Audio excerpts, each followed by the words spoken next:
Why did CBN stop after Senate intervention? Well, the truth was that I'd like to confess that I did not really know, because I have to say what I know. I did not know that a 1% charge, I'm talking of me now, I did not know there was a 1% charge that was being taken on that account until the Senate and House raised it when we were summoned to the office of the Senate President. And I sounded very surprised even at that session. And I promised that I was going to look into it. Indeed, I was asked, who is Mr. Obaro or what is 25 billion? I sounded very surprised that I didn't know anything about it. And it was immediately after that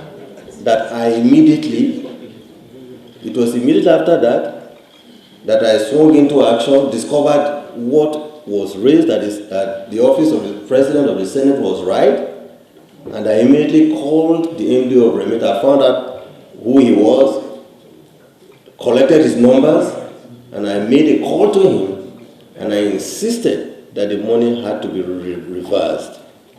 And it was immediately after that it was reversed. This is the truth. I need to honor to what happened. This was exactly what happened.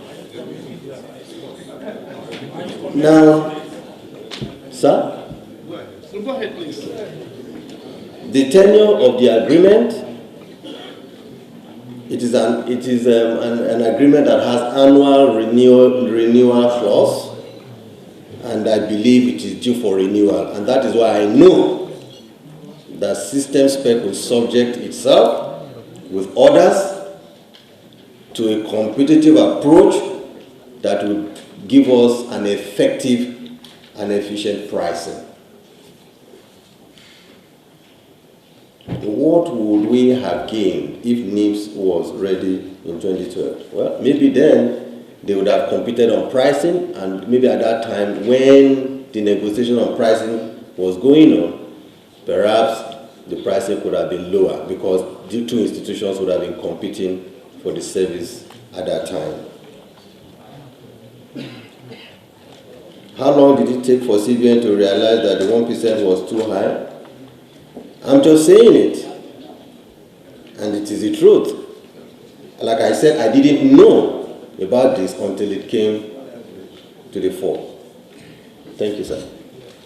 The nature and the terms of the contract, and if there was any request for renewal.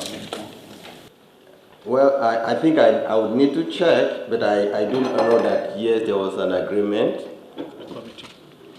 and there was a committee, right? Yeah. I'm told that the interdepartmental committee between the OAGF and the CBN at that time approved the 1% charge. There's also the question about any MOU with CBN and our office.